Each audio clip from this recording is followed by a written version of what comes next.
Bonjour à tous, entre ombre et lumière, l'Olympique lyonnais nous en a fait voir de toutes les couleurs hier soir. Mené 2-0 à la mi-temps en passant complètement à côté de son match, l'OL a finalement arraché sa qualification à l'arrache, c'est le cas de le dire, grâce notamment à une égalisation de Memphis Depay à la 82e minute, et tout cela dans une ambiance surréaliste, car à la fin de la rencontre, une bagarre a opposé les joueurs et les supporters lyonnais, en cause une pancarte demandant à Marcelo, le défenseur brésilien, de dégager, qui a fait sortir Depay de ses gonds pour se diriger vers le fan de l'OL et lui arracher sa banderole.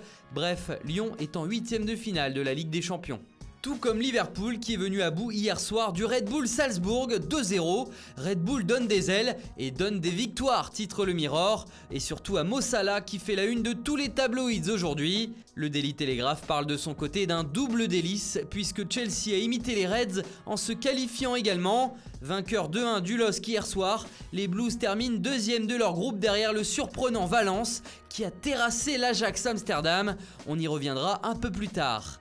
En Espagne, le journal Sport dit bravo aux Niños, aux gamins du FC Barcelone, qui se sont particulièrement illustrés face à l'Inter.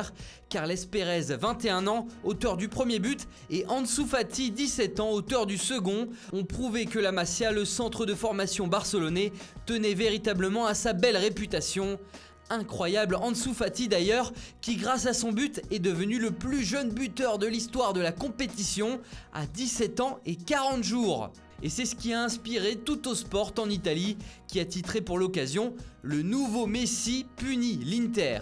Justement, chez les Italiens, la Gazzetta dello Sport résume toute la soirée des Transalpins en un seul mot « dehors ». Antonio Conte et l'Inter, éliminés donc, sont reversés en Ligue Europa aux dépens du Borussia Dortmund.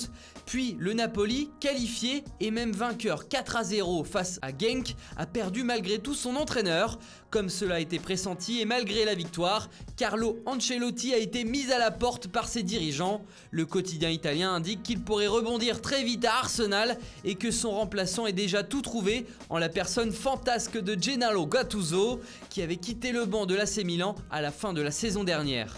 Aux Pays-Bas, on y vient, l'élimination surprise de l'Ajax Amsterdam de la Ligue des Champions hier soir a inspiré les journaux avec un seul mot, Mokerslag. Littéralement en néerlandais, cela veut dire marteau, et c'est effectivement un véritable coup de massue qu'a reçu le demi-finaliste de la dernière Champions League. Vaincu 1-0 à domicile par les Valencians, les ajacistes continueront malgré tout leur aventure en Europa League.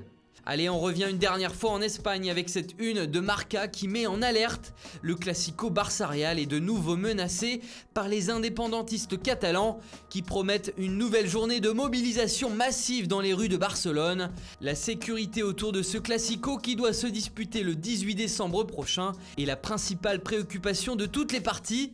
Aujourd'hui, mercredi, aura lieu en urgence une réunion menée par la Fédération espagnole pour prendre une décision. Voilà, c'est tout pour aujourd'hui. Nous avons bientôt atteint la barre des 1 million d'abonnés. Merci à tous et continuez jusqu'au bout. On y arrive bientôt. Bonne journée à tous et à très vite sur Foot Mercato.